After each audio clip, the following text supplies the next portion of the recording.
I think the industry is certainly very problematic, and the culture of wellness is extremely problematic. And I think there are things in it that are useful to people or that people might find fun or interesting or just like, kind of a hobby. Hi, Wallace. Hi, Michelle. Welcome to the 12th House Podcast. Happy you're here. Glad you made it. We are so excited today. We have a guest on talking about just a wee little complex topic called the industry of wellness. This is a light podcast fodder. Yeah.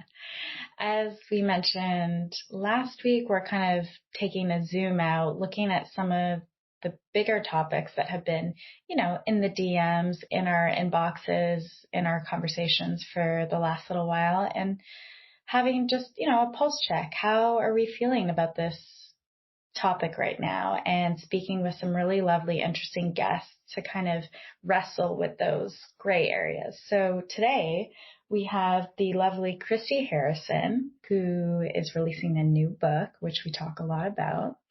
And if you haven't heard of her iconic, legendary legacy podcast, Food Psych, definitely check it out. And her new book is all about the wellness industry and whether it's good for us, bad for us, somewhere in between. We wanted to chat with her because about a year ago, we published a series of podcast episodes called Is Wellness Dead? And we really just wanted to kind of take it as an audio essay to sort of dive a little bit deeper into what is the state of the wellness industry now, what got us here, and where do we go next, and what direction do we walk in next? And Christy is really smart and has been doing this work for a really long time, and her perspective is really unique and interesting.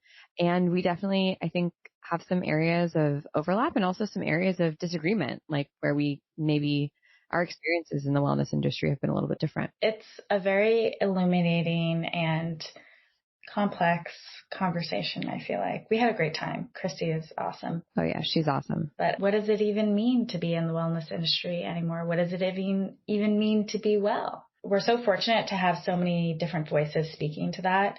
We had Taylor Morrison, who has been a lovely member of our community for a long time, on the podcast earlier this year, talking about her book writing process and her perspective on wellness and self-care. So if you haven't listened to that, we'll just link it in the show notes and definitely recommend checking it out. But here we are trying to continue this conversation and wrestle with it a bit more. Yeah. And I think it's totally cool to not know where you land. And to that makes it interesting, right? To be well, I don't know. I'm still figuring out what I think and gathering and finding and changing my mind. That's sexy. Changing your mind is cool. Amen. Let's just get into it. Let's do it.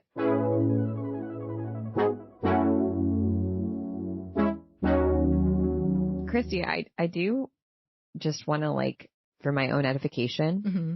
Are you an amazing book writer where as in you thrive in the environment of writing very difficult books, or is that your happy place, or is it Sisyphean feat for you to do it? You kind of have to keep pushing the rock up the hill. It's a little both, I guess. It's a little both. This one was definitely a heavier lift than my first one. And oh, in what way? It was just much more research intensive. I think the reporting for the first one came more easily because I had been just sort of marinating in that topic for years, a decade or more at that point. So I sort of had a little more facility with just the where to find different things and sort of the reporting. But with this one, a lot of it was happening in real time, some of the stuff around COVID or mis and disinformation and some of the things that were coming out about the harms of social media algorithms. And, there's something about that that's not even in the book that came out more recently, even, it's just, so I think just the sort of being on top of the reporting and just, I was following this interest in wellness culture, but also just everything kind of surrounding it, everything, all the ripple effects that it's had on the culture and, how it has intersected with conspiracy theories and disinformation and all of this stuff. So I was really excited to report about all that, but it's not kind of my usual beat, so, so it's definitely more work in that sense of just like getting my head around the information. Yeah. How did you break up the work? Did you have like a researcher help you? Did you sit down to your desk like every day at a certain time? Because I imagine the target is a bit of a moving target, especially with social media when things are always changing. So how do you kind of lock in and actually make forward progress? Yeah, I did both of those things. I had a couple of research assistants helping me just kind of, chase down different ideas and studies and things like that. Yeah, that was super helpful. And then, I was able to thankfully carve out a lot of time. Like I wasn't taking on any new clients. I was, my private practice was very small at the time. I was like doing an online course, but a lot of that stuff was, pre-recorded content. I didn't have to like show up as much for it. So I could really just block out a ton of time for writing. And I did like just sit down at a certain time every day and, kind of bang it out. I had like index cards to help me sort of keep ideas organized. I really like to have kind of like tactile, tangible ways of organizing information in addition to doing it online, or on the computer.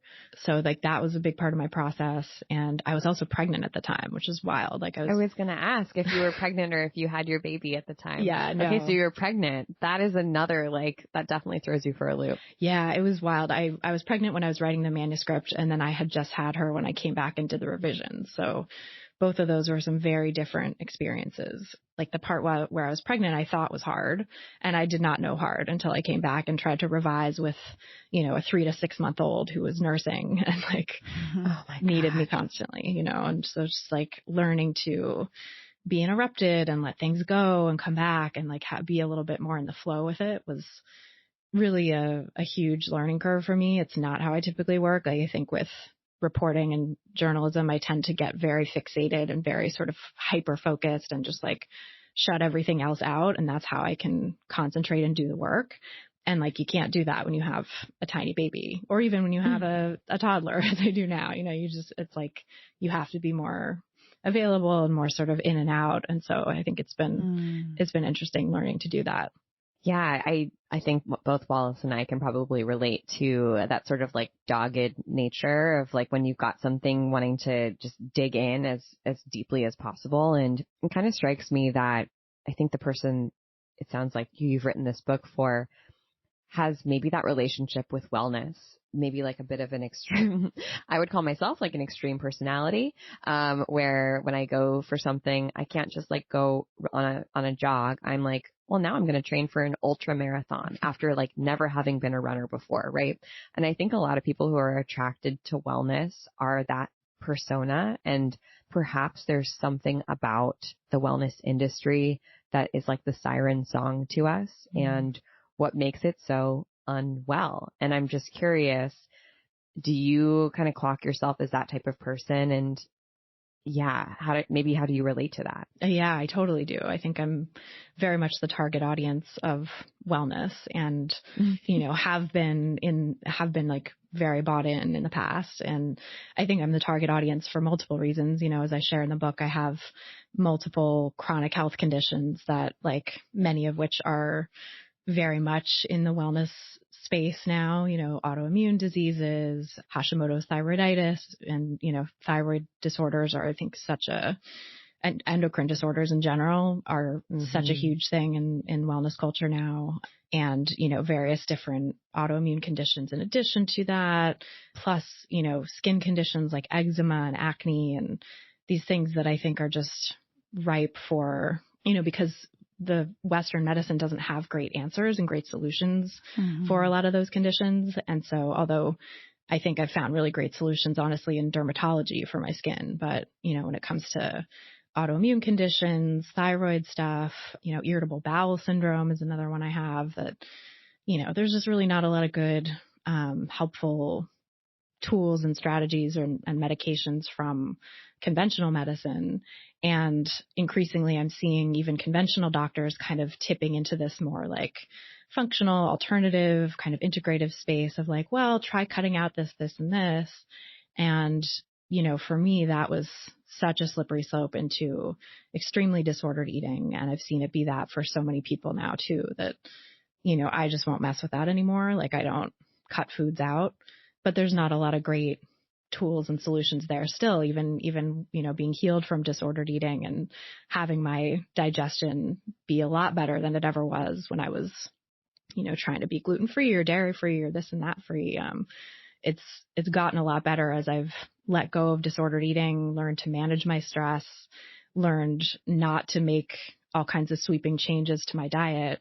And yet, you know, when I was pregnant, I mean, my God, like that flared everything up extremely. And, you know, it was like just managing it through over-the-counter medications that were safe in pregnancy. And that's kind of like the best I had, you know. I ended up with digestive complications after giving birth. I had a C-section, an unplanned C-section. And then I ended up with something called an ileus, which is like this. Yes, it's so painful. So painful, right? Oh. Yeah. So it's when your digestive system basically stops working after you've had a surgery. And usually it's like surgeries that, from what I understand, it's surgeries that sort of manipulate your bowels in some way, like move them aside or have to touch them. You know, your body is kind of just like, whoa, what just happened? And also being under anesthesia or like on epidural drugs can certainly contribute, I think, to just a slowing of the digestive system. So I ended up with that. And, you know, again, it was a situation where there wasn't a lot of great help from conventional medicine. It was like, I won't go into it because it's kind of traumatic, but there are just a number of interventions that like didn't actually help me and were extremely, extremely scary and painful. And then the one that actually did work, ironically, at the very end was I had like a rotation of different doctors because it was like a different doctor in the practice on call every day of my hospitalization. I was hospitalized for longer because of the ileus. And at the very end, I got like the doctor I had started with, and she was like, "You're still here? What is going on? Like, this is ridiculous." She's like, "Let's just do a suppository." And like this over-the-counter suppository, you know, like totally. No way. That was the thing that helped. And that was the thing that did it. And who knows, like all the other stuff leading up to that maybe could have helped too. But, you know, she was basically like, let's stop all these interventions. Like they're doing too much to you. They're sort of like medicalizing you to this degree that I don't think you need to be. I think you're actually like pretty much you'll be fine if we just sort of remove all this extra stuff that we're doing to you. And she was right. You know, like it actually worked. So I think for me, like I've found such great doctors like her, which interestingly, she was one that I did not like in a sort of just normal office patient care setting. I found her kind of brusque and like not, you know, she didn't have a ton of time for me. But when she was like in the clutch of the hospital, she was amazing. She totally came through. And, you know, it's made me think about how like different providers are good at different things and good in different situations. And, you know, she had the exact right approach that I needed at that time. Like the empathy for me was, you know, came through in just how she dealt with that. And she even like shared with me her own C-section experience and some of the stuff she had gone through. So like that was huge and amazing. But I've also had such difficult, disappointing experiences in conventional healthcare. And I think that combined with my sort of dogged, like want to know everything about everything, kind of slightly type A sort of personality, I think just made me such a target for wellness culture interventions that were not, unfortunately, really supported by good evidence and were not effective for me and, you know, are generally not effective for many people. So yeah, I think that people who are kind of like us, the sort of like do it to the max type of people, are very much who's targeted by wellness culture, and oftentimes the providers themselves. I see that sort of personality there too. You know, you see people like, so I won't name any names, but some of the sort of popular functional medicine people, you know, many of them. You can name names. Well, okay. So like you see Peter Attia or Mark Hyman or people like that, you know, who are like Peter Attia is like just constantly experimenting on himself and like so sort of hyper obsessive about tracking blood glucose or cutting out this, cutting out that, you know, avoiding the like quote unquote bad foods his kids bring into the house. You know, there's this sort of obsessional energy to that. There's this obsessional energy, I think, to like Mark Hyman and sort of how he pursues like cutting out different things and recommending all these supplements and talking about his own experience with that stuff. And, you know, like a sort of proselytizing energy, I think sometimes too, to like, this is what helped me and this can help everyone too. And I get it. Like I've been there myself too, you know, in that space of just obsessively cutting out foods and doing more and more and more to try to be well. And, Yeah. I think actually that experience I had with the doctor in the hospital is a good analogy for like what's finally worked for me, which is just, strip away these interventions that just got so, not even conventional healthcare interventions necessarily, but like wellness interventions that were just piling one on top of another of another and making me feel sort of increasingly like medicalized, or like I have to do all these things in this certain way in order to be okay, and sort of letting go of that and being like, no, I can actually not only be okay, but feel better than I've ever felt if I let go of so much of that esoteric stuff and kind of get back to like really basic, boring over the counter / just sort of boring self-care stuff that we maybe all know how to do at some level, but just kind of forget in this wellness space where everything becomes so difficult and so specific and so esoteric. One of the things that you said reminded me of this interview, funnily enough, on the Goop podcast, which I used to listen to ages ago. I assume everyone here in the room has been there. Yes. But there was an episode with Julia Louis-Dreyfus, and Gwyneth Paltrow was interviewing her, talking about recovering from postpartum. And Julia Louis-Dreyfus was like, I don't know, I just went and they gave me some like hormone shots. I forget exactly the ones that she said. And Gwyneth Paltrow was like, oh, really? I probably should have just done that. I spent years doing yoga and thinking about all of these other things, which of course was a nod to the Goop empire in so many ways, but it was such a funny conversation. And it just reminded me so much of what you just said, that it's really not one or the other. It's all of these opportunities that we have to test and try things out that can actually be to our detriment. And Michelle and I often exchange a lot of stories between the two of us of considering ourselves ex-wellness girlies, as we like to say. But then the truth of it also is that we still like to dabble in certain things because we like to try new things, and, have to admit that there are products and services that do make us feel good. We talk constantly about existing in this gray area and how tough that is, because there's so much wrong with the wellness industry at large. And you do such an incredible job at speaking about this in your book, which I also want to call out because we haven't said the name of it yet, is The Wellness Trap. And it comes out in April, right? Yeah, April 25th. And love the book. I am just making my way through it, and so far I'm loving it. I have so many questions, but one of the things that I think is so fascinating, and I'm curious to hear your take on it, Christy, is being somebody who is kind of functioning, working, existing within this industry in a way. You have several books about this industry. You coach people on intuitive eating. You have courses on this. So you're not totally removed from it, but you're almost in it and not of it. That's something that we grapple with a lot and try and figure out, where do we exist within this gray area and what does that look like? Because we would be lying if we didn't find use in some of these things that we've experimented with over the years, but also take so many issues with a lot of what this industry upholds. And I'm kind of curious how you wrestle and grapple with that, or if you even identify with being in this industry but not of it. No, I think that's a great characterization. Like, I'm certainly in it to an extent, being a dietitian, being an intuitive eating counselor, writing books that fall into the wellness and self-help kind of category. I'm definitely not removed from it.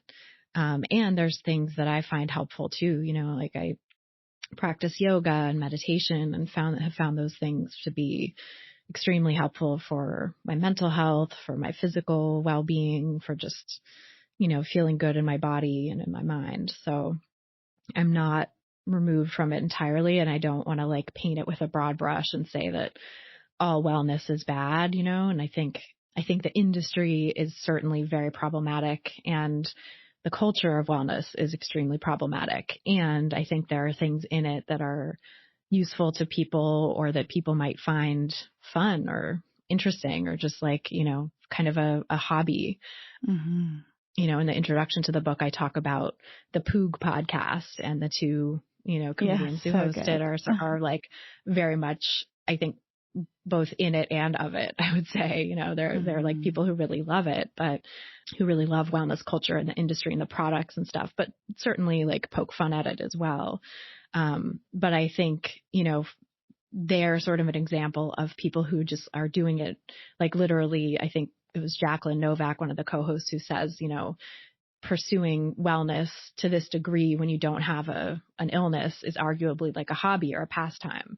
And I think there are people who approach it in that way who, some of whom become really obsessed, and it can kind of take over their lives and feel bad ultimately, and like not be leading to true well-being. And I think some people can do that, can dabble in it as like a hobby or a pastime and have it be fun and have it be interesting and, not have it take over their lives. But I think the line between those two things, it's not really a line at all. I think it's a spectrum, right? I think that like you can be sort of anywhere on that spectrum, from like totally obsessed and like it's taking over your life and it's really harming you in some ways, like mentally and physically, or maybe over to this other side where it's like, yeah, I'll occasionally buy a Goop product because I like how it smells or whatever, but I'm not believing it's going to have any sort of magical healing properties, or I'm not, I might be doing it thinking it's helping, but like not taking it too seriously or whatever. So I think there's certainly room to exist within wellness culture and, use some of the products and services and practices in ways that can be useful or fun.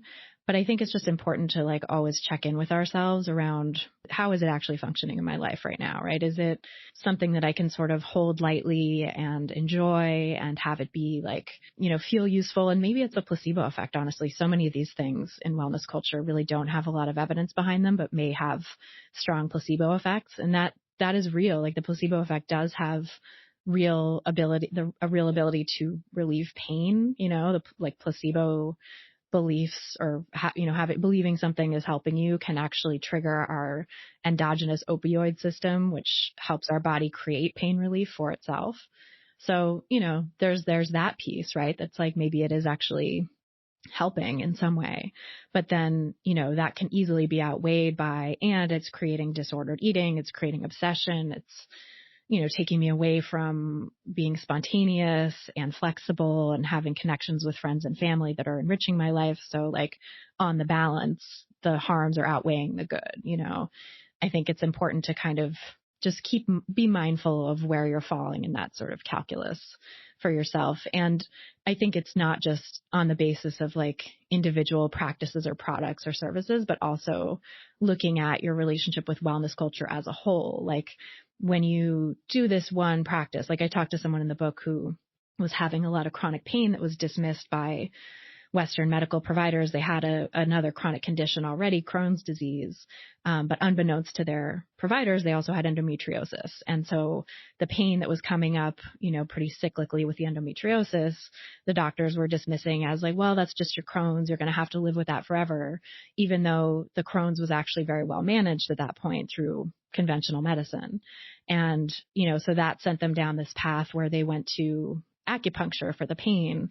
And from there, the acupuncture maybe helped a little bit with the pain, they thought, but then the acupuncturist recommended a naturopath, recommended a dietitian who specialized in like functional medicine type approaches. From there, they got into other type, sort of alternative type practices.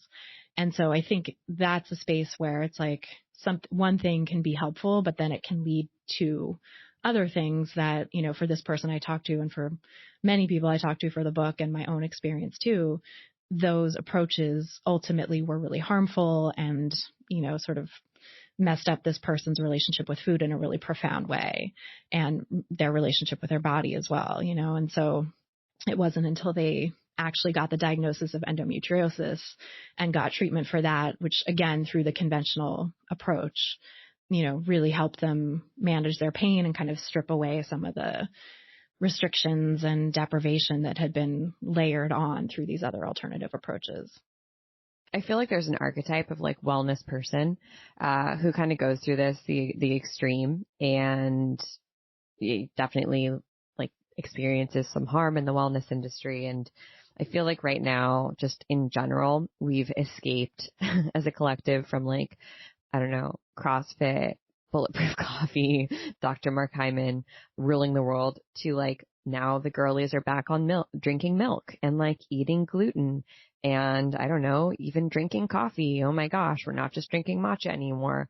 How crazy. But I kind of wonder if that's just like part of the journey, you know, that like not, of course, that I want people to go through difficult experiences or to experience harm, but is that just human nature that we kind of have to kind of, I don't know, like traverse through it in order to maybe like grow and learn and to know ourselves? I'm just not, I guess I'm not really sure. What do you think?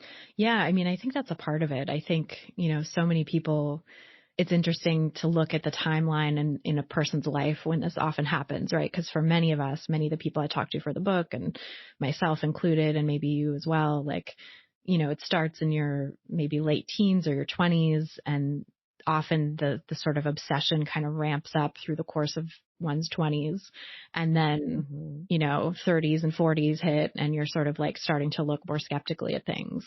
You know, I don't know if that's part of this kind of like emerging adulthood phase and like, you know, just a part of like growing up and coming into yourself and coming into your own, that you like go to an extreme and then sort of figure out what actually works for you and come back to a point of equilibrium. And I also feel like, you know, there are a lot of people whose stories don't fit that bill, right? People who are lifelong kind of wellness acolytes, or people who are older when they get into it for various reasons because they have chronic conditions developing and they kind of get sucked in that way. You know, people who I think for various kind of socio-political reasons might be susceptible, you know, they're kind of a green, crunchy person, or even now, weirdly, on the flip side, they're a conservative person and getting kind of pulled into like wellness, you know, certain wellness fads that are really harmful, because that's what they're getting like served on social media. That's what they're getting exposed to in their circles, you know, and especially online, I think people can get radicalized in that way. You know, I look at the podcast charts. I try not to do it too much because it's, they're you know, scary. That way lies madness, right?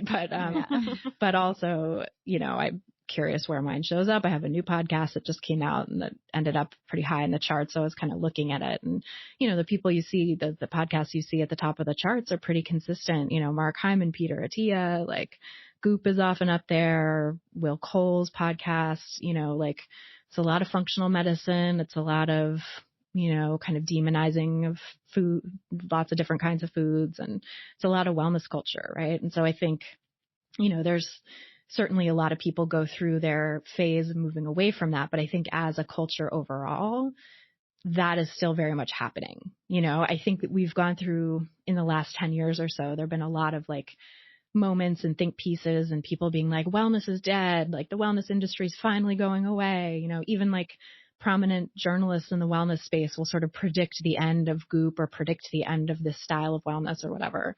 And then, you know, it still persists. It's still there. It's still pulling people in. It's still making money. You know, even if the industry expands and contracts overall, I think it's still growing. And, you know, I think this stuff is still out there being very extreme and sort of luring people to those extremes. And then we have social media algorithms too that are designed to not in any nefarious way, but they're designed to maximize engagement. And unfortunately, what tends to maximize engagement, which means like keep us clicking and sharing and liking and, you know, purchasing products or whatever, is like novelty and moral outrage. Those are two of the things that are, you know, sort of the highest drivers of engagement.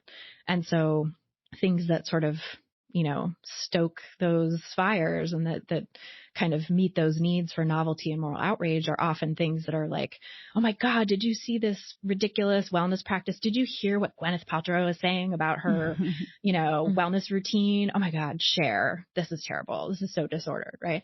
And it's like, that's exactly what the algorithms are designed to amplify, and creators know this and take advantage of this. Like in the podcast where Gwyneth, you know, the recent, as we're talking, it's recent, who knows, this might be old news by the time this comes out, but I think even though it's old news, it's still kind of a good example of how this stuff works. She's talking in the podcast about her wellness routine and, you know, detailing all this restrictive stuff that she does.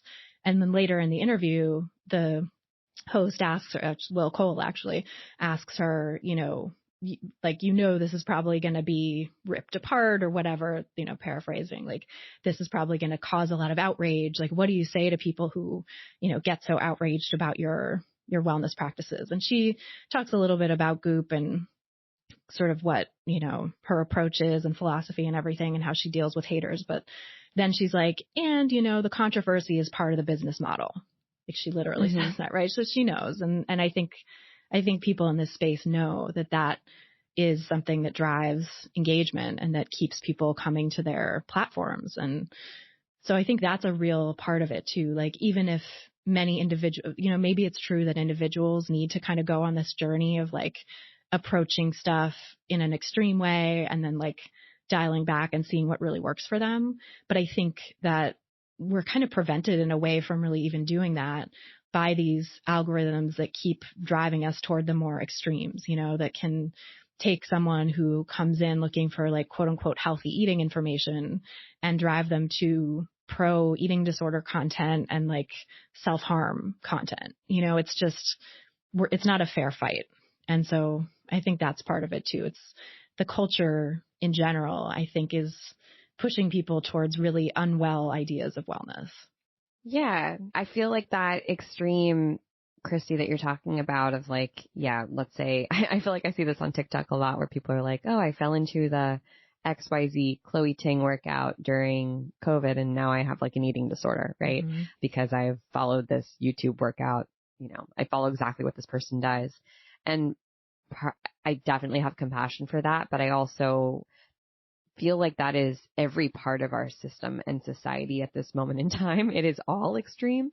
And again, I just wonder how much of that is simply human nature versus like a specific industry. And yeah, like, I guess not like, it's not that we're personally responsible for these things, because we certainly like look to guides and leaders and examples for what is right or what is correct or what is true in the world. And social media, I think, really like can muddy the waters because anyone can be an expert.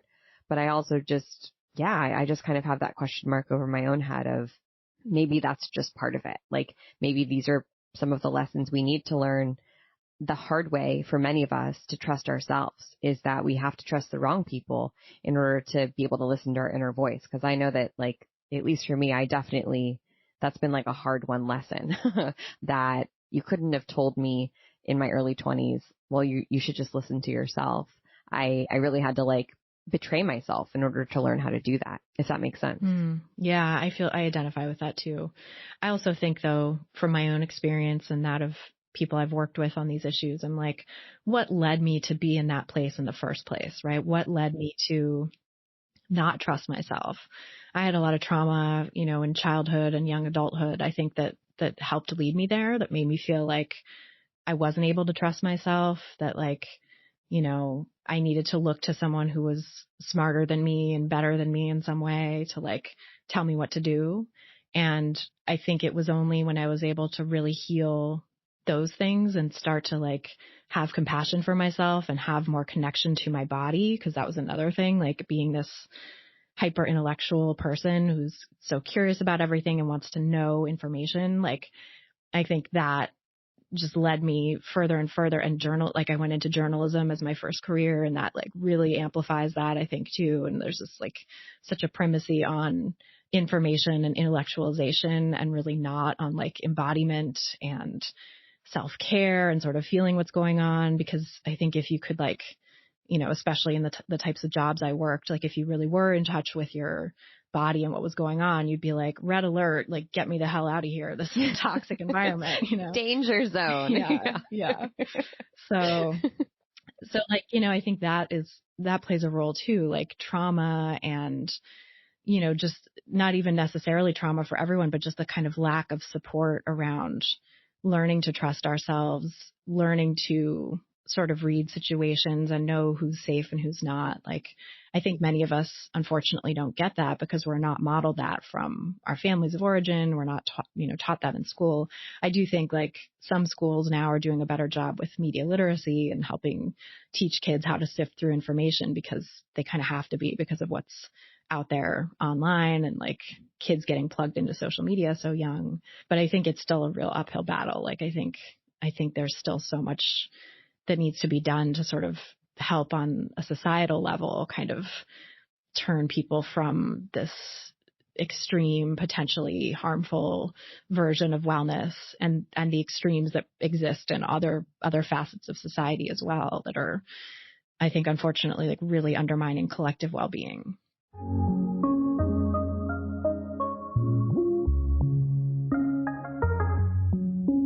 We're taking a little break to talk about something really fun that is coming up. Very exciting. Most wonderful time of the year. We're opening the doors back up to our very first Notion for Magical Bodies class, System Spells. It's so fun. You're going to have such a good time together.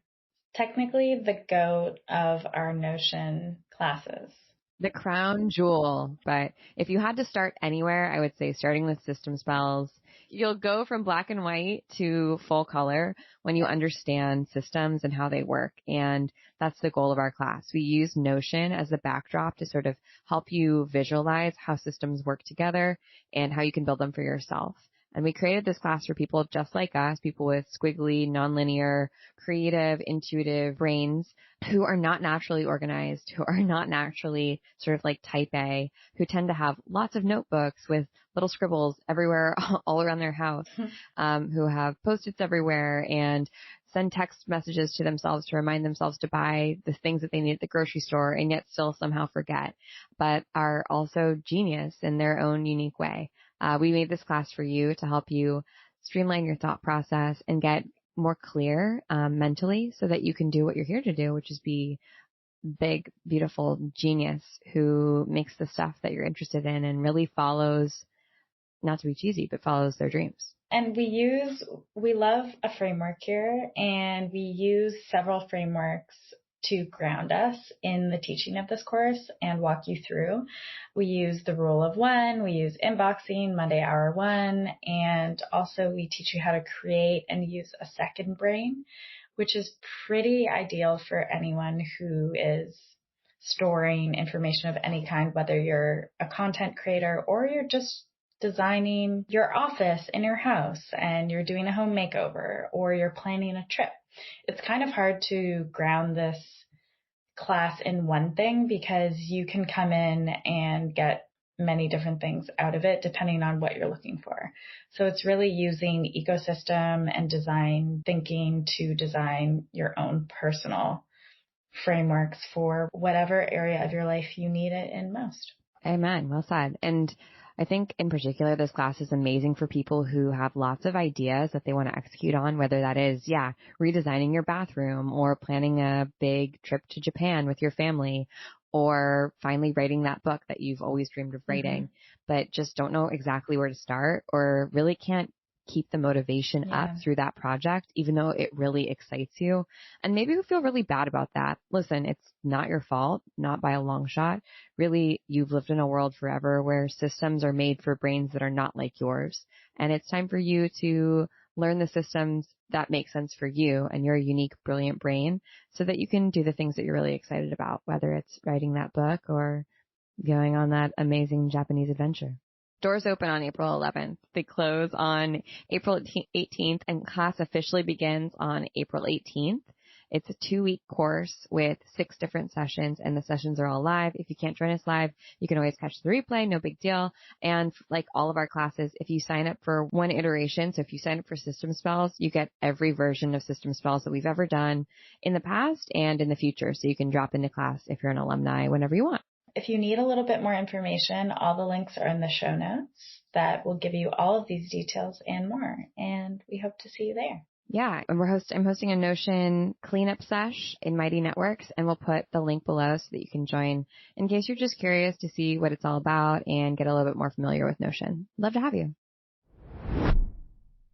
One of the things that you talk about, especially in the beginning of the book, is the tie that our ideas around thinness and diet culture, the ties to morality and virtue. And also we think about Mark Hyman, Will Cole, all of these people, and you can't help but think of preachers proselytizing, and just how sensitive and vulnerable so much of the population is to want answers, especially when it comes to healthcare, when people feel that they can't get the care they need and that it's not maybe one affordable or they're being overlooked. Just how it's the perfect recipe to be indoctrinated into various different systems of belief.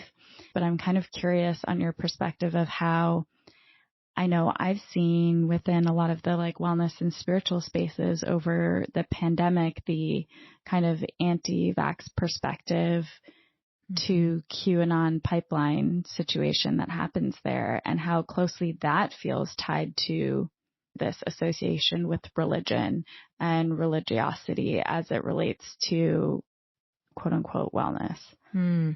Yeah, it's so tangled up, right? I think there's so many things there. With the anti-vax to wellness, or to, it's like wellness to anti-vax to QAnon pipeline that can happen. I think the seeds were planted long ago for that, unfortunately. I think, as I talk about in the book, and I have a source I quote talking about how the field was fertile already, right? That wellness spaces were already rife with a lot of conspiracy type explanations that, Julian Walker, who's one of the co-hosts of the Conspirituality podcast, I quote him in the book as saying, that if you would ask someone in the wellness space for kind of, about science behind a particular alternative paradigm or something that they were promoting, they would say, well, there's no science behind that. There's no research because big pharma doesn't want you to take away from their profits, and so already these kind of conspiracy explanations were very much the currency in those spaces for decades, and so I think that from that, I think it gets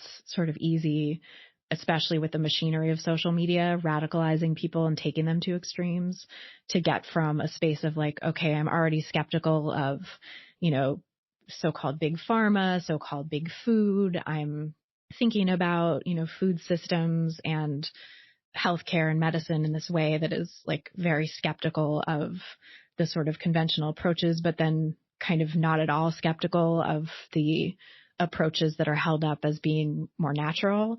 I think it's easy to go from that to anti-vaccine rhetoric, because that sort of plugs right into, big pharma is out to hurt us with these vaccines, or, the sort of conspiracy stuff that gets said about vaccines is just so wild and out there and weird and radical. But even the sort of less extreme versions of that, where it's saying that it's going to do something bad to your body, or, that you need to have natural immunity to fight off disease, and not sort of somehow that vaccines are construed as harming your immune system, even though they're actually working with your immune system and really important for immunity. But, there's this sort of twisting that happens that is, I think, in line with a lot of the pre-existing rhetoric that we've seen in wellness spaces of the skepticism toward conventional approaches. And, then through this,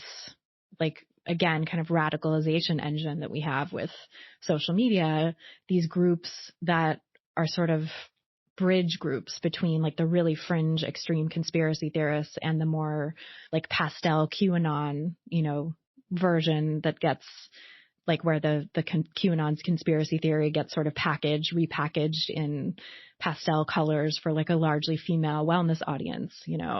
There's kind of these groups that are a bridge to that, one of which is parenting groups, because parents, of course, are rightly concerned about making sure their child is as healthy and safe as possible and want answers. And, those groups are kind of where people who are just parents seeking answers, and maybe with a more wellness type orientation, where they want to do things that are more natural. They don't want to, do anything that's harsh for their kids.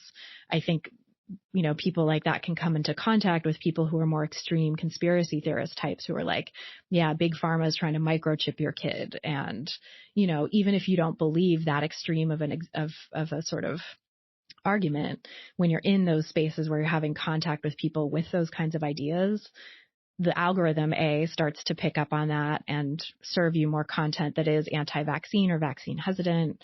And B, I think it kind of wears down people's defenses sometimes to think, okay, well, that's a little extreme for me, but still, this COVID vaccine was rushed and therefore it's not safe and therefore I'm not going to give it to my kids, which is not true, right? But it's like, that's a belief you can kind of understand coming out of those spaces where people are starting to question everything and think in these more conspiracy terms. Oh my God, you just said so much that I was vigorously nodding my head to as someone who is new into the new mom group. And something that you kind of triggered that in my head is something that I'm still kind of I'm still like jamming on in my own brain, but like the misogyny that's sort of also inherent in how we bring misogyny in to dissuade someone else's beliefs, or like say that someone is crazy, like, or that women are crazy, like vaccines aside. And listen, we're vaccinated at Holisticism, and my baby has gotten his vaccines. We love science here. Science has saved our lives many times over. And I think we can all acknowledge that there's there's huge issues in pharmaceuticals and in allopathic medicine. Christy, it sounds like your labor experience too. Like there's probably some asterisks next to that where you're like, yeah, it could have gone differently, or wish it had gone differently. Right. Yeah. But I am so interested in clocking this kind of narrative subtext that I see, which is that woman is crazy. That woman is crazy. She's delusional, or she just has crazy anxiety. She should just believe a doctor or like ignore herself. And I think that's so challenging, and probably where the pipeline sort of like, it's easy to fall into trusting your own intuition, knowing that something is up and that you're not getting all the information, and also being afraid, right? Being fearful, that you're going to mess yourself up or mess your precious child up, or somehow like hurt yourself or your family. And yet, like, how do we avoid walking down this pipeline where we're spewing anti-Semitic information? Because that's like usually that's where QAnon ends up. And I think like 99% of conspiracy theories are rooted in anti-Semitism. I just think it's so complex, and I don't know if I love what the narrative is right now of, and I'm definitely not saying that you're saying this, Christy, but I think a lot of like the conversation is, well, those women are crazy, as opposed to, gosh, I think we can like really understand how someone could walk down this path. Although I don't agree with it. Like I see how they get there. Yeah. Do you get what I'm saying? Totally. And I think that is, the sort of subtext of like that woman is crazy is I think what drives a lot of people to wellness practices in the first place, because that's a narrative that unfortunately is the subtext of a lot of like conventional healthcare that doesn't understand women's pain or doesn't understand certain symptoms or connect the dots in a certain way. So it makes people feel like it's all in their head, even if doctors aren't explicitly saying that. Unfortunately some do. Unfortunately, there's some just like very misogynistic, overtly misogynistic doctors out there. But I think even the ones who aren't overtly misogynistic and aren't saying that it's all in your head might still do things to kind of subtly make you feel that way or convey that, even if they're not intending to, like, oh, I think this is just stress. That's something that I got, in my back in the day of having all these unexplained symptoms. Like, well, I think you're really stressed, and, that can certainly have an impact. And like, that was true, actually. That was definitely true, that I was under a lot of stress, that anxiety was playing a role for me.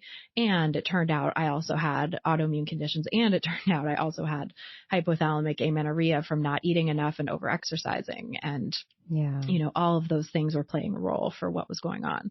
So I think teasing that apart, and in this context of like, I talk a little bit in the book about the history of the term hysteria and kind of like how that was such a popular diagnosis for so long in history. And it was only removed from the Diagnostic and Statistical Manual of Mental Disorders in like the 80s, Wow. It's like, it's been, there's this legacy of kind of dismissing women's pain as psychosomatic and as the word hysteria is related to the root word for uterus, and the idea that it's like something in a woman's body that's making her act crazy, I think is like such an unfortunately very old trope, that we kind of still have to contend with a legacy of, we're still fighting against that, I think, in a lot of ways as women. So yeah, I think like, when you sort of get these subtle messages that make you feel like it's all in your head, or that you're crazy for having this pain, or you're crazy for not just, kind of doing what the doctor says and having that make you better, I think it can unfortunately lead right into the arms of kind of, uninformed wellness practitioners, or even in some cases, bad actors who are kind of unscrupulously preying on people who don't have answers in the conventional system and are trying to sell them anti-vaccine rhetoric, or trying to sell them on QAnon or other conspiracy theories, And so I think, and it's not that like someone is, naive or dumb for getting pulled into that. I think people always have their reasons, we always have our reasons for doing things that seem a little weird, maybe to the outside, to other people. And I think for many people, it is that feeling of like disappointment and desperation and just a lack of empathy and support in other spaces. So, I think it's tough. And I talk in the book about like, what are the solutions to this problem and really crisis, I think, of wellness myths and disinformation. I think part of it is really societal. I think a huge part of it is we need to make changes at the societal level to help reduce people's susceptibility to that, or reduce people's exposure to those kinds of harmful information. But then at the individual level, there are also things you can do to protect yourself. But I think it's really important to say, like, it's not an individual responsibility, and it's not the individual's fault when they get pulled into something that they later realize, like, oh, that wasn't helpful, or, oh, that actually really hurt me and set me back. And, in some cases, potentially deadly, right? I think, we've all heard stories about, and I've talked to some people for the book about this, notion that like following the wellness path led them to get misdiagnosed in such a way that could have actually had fatal consequences. So I think it's really important to just hold all of those things, and it's so messy and it's so complicated. And too, like, I mean, thinking about, psychologizing physical illness versus the physical manifestations of trauma or anxiety, like both of those things are true as well, right? Even in this context where we don't want to like psychologize women's pain, and it's really important to take that seriously and, try to get to the bottom of symptoms, and sort of acknowledging the importance of mental health, the importance of trauma and anxiety and other mental health issues on physical symptoms, and how those things can be so interrelated. Totally. Yeah. Like, we know that depression can be physically painful. Totally. I feel like one of the tensions that I feel on a personal level within a lot of the dialogue and discourse right now around, let's say, esoteric or non-allopathic or non-Western alternative treatments is, on the one hand, we want to be conscientious of not being appropriative and appropriating practices without the right acknowledgement and training and education.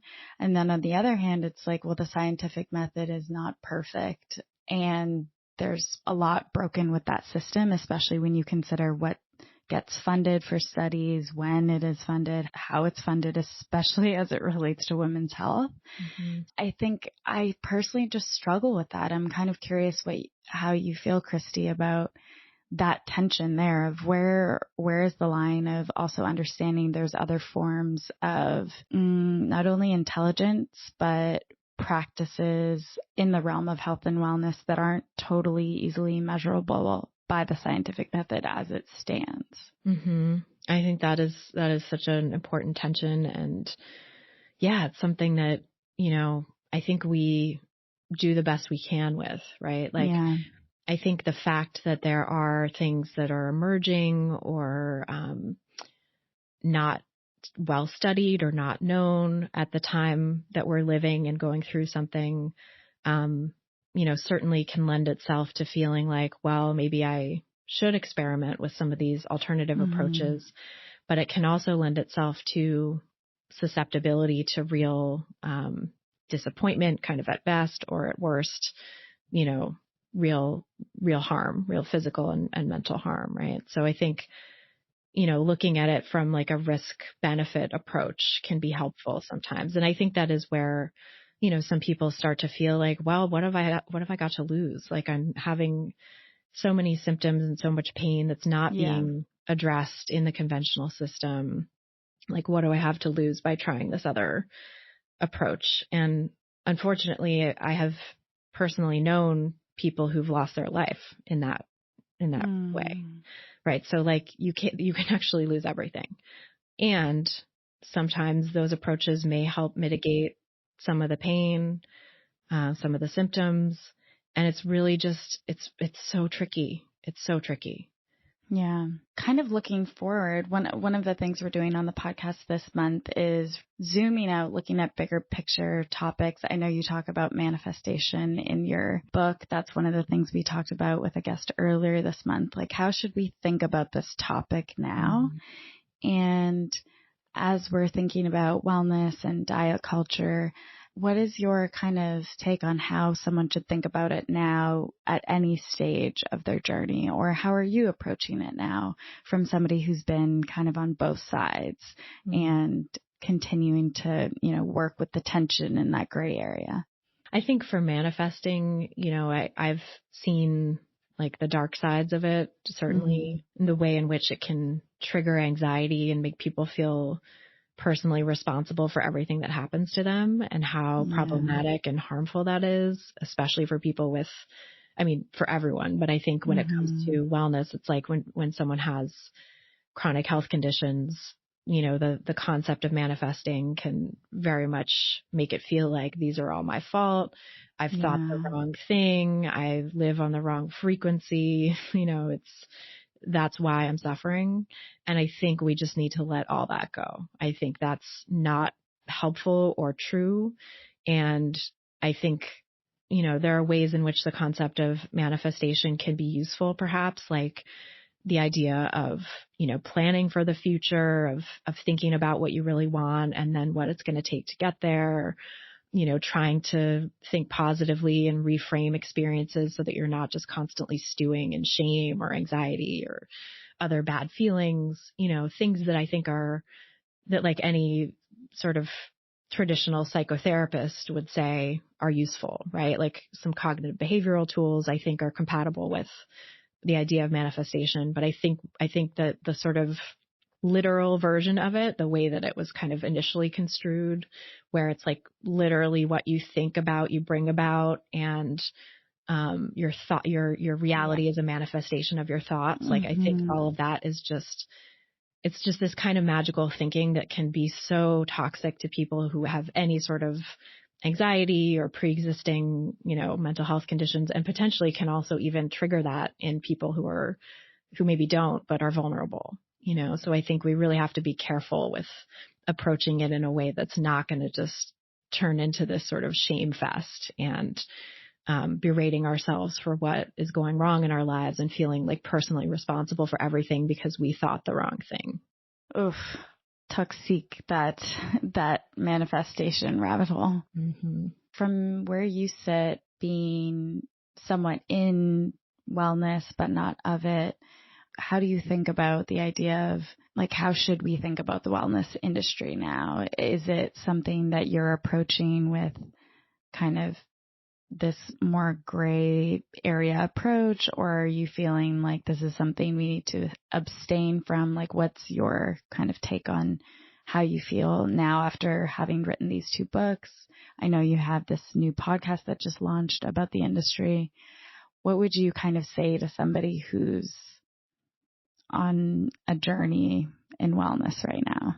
Yeah, I think it's so tricky. It's so sort of dependent on the person and where they are in their relationship with it, right? I think one general piece of advice I could probably give to everyone is that it behooves us to be skeptical, right? I think totally having skepticism and maybe having more skepticism than you otherwise would have of the wellness industry, of things that are deemed natural, because I think I've seen so many people who are like such skeptical people and so naturally curious and sort of like want to dig and get to the bottom of things, and will do that in reference to conventional medicine and all of the issues that we've talked about with it, and yet not do that for the wellness industry and things that are promoted as natural, because it's sort of held up as like, well, this is natural, this is how it should be, therefore like don't look under the hood or whatever. And I think we should always look under the hood, right? We should always like test beliefs and practices and approaches that come across our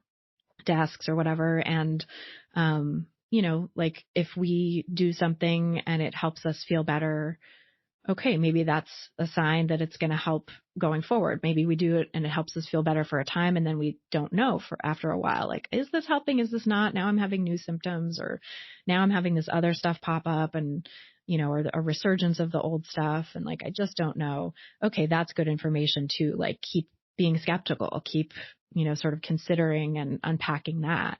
I think in some cases, something that seemed like it was helpful at the beginning will sort of lose its placebo effect or lose its ability to help us in whatever way. And that it's okay to let that go, right? I think like being sort of open and flexible and allowing yourself to drop things that aren't working for you, I think is really important, because in wellness culture, sometimes there's this indoctrination that can happen where people will like get bought into a new system of, it's like a new practice or a new product, but it comes with its own new system of beliefs, right? We over here believe that gluten and dairy and nightshades and blah, blah, blah are really harmful for everybody. And, here are all the reasons, and here's all the supposed evidence. And so then when you start to feel like, but actually cutting out these foods doesn't seem to be helping, you bump up against this new belief system that's like, but it should be good for everybody. And so of course that's not the issue. What the issue is I need to cut out all these other foods, or the issue is, my gut health and I need to do a bunch of supplements or whatever, right? So you can start to like just add on and add on and add on all of these interventions, right? Again, like we talked about before, versus thinking about, okay, well, even though they're saying over here that everybody should be eating like this, I don't think it's working for me. I think my digestive issues are just as bad, if not worse than before, or maybe they're a little bit better, but now I have all this other stuff coming up around, like I'm fearful of food and I can't go out to eat and it's really interfering with my life. And I'm,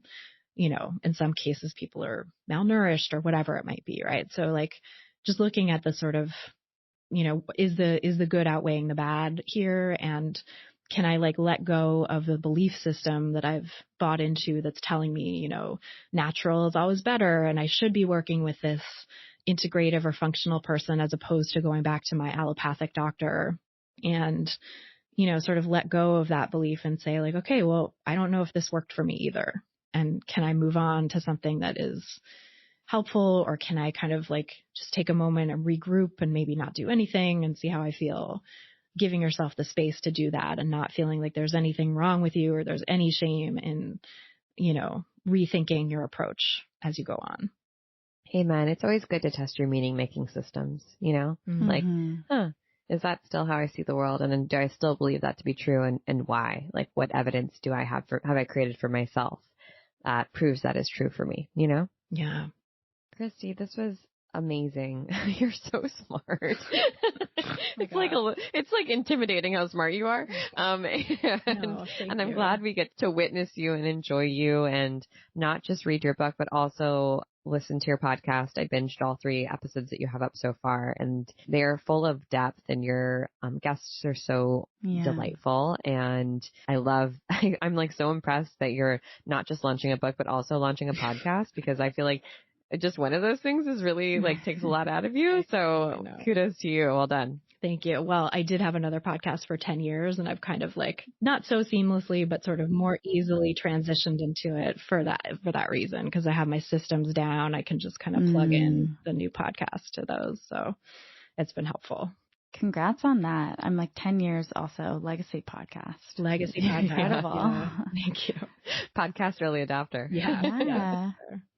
And you also have a course or a few courses. Is that true? Yeah. Got a couple of courses. Yeah, I do one called Intuitive Eating Fundamentals that is 13 weeks kind of, but like lifetime access, because it's also, takes a long time to really embrace the principles of intuitive eating, I think, and put them into practice. So it goes through all the principles. It helps people, work through some of the sticking points in intuitive eating where they're turning it into a diet and, just let go of the food rules and make peace with food and their bodies and kind of see how that works in their life. And then I have a mini course that's kind of an intro version to intuitive eating where I just go over the principles and, talk a little bit about what I get into in the full course. Hell yeah. I'm glad you're doing that work in the world. It has been transformational to my own disordered eating journey over many years after being a professional dancer. So I'm so grateful that that work exists and that wonderful people like you are doing it. Thank you both so much. It's been really lovely to talk with you. Your book is coming out in April, and how should people best connect with you and your work? Yeah, so people can find the book, depending on when this comes out, either pre-order it wherever you get your books or christyharrison.com/thewellnesstrap. Or you can just, if it's already out, you can just go into any bookstore and order it there or buy it there. And then I have my new podcast, as you mentioned, called Rethinking Wellness. You can get it wherever you're listening to this. And there's also a Substack where you can get the email, the episodes delivered by email every other week. And that's at rethinkingwellness.substack.com. Can't wait to dig into the podcast. Thank you so much, Christy. This was so lovely. Yeah, thank you. This was great.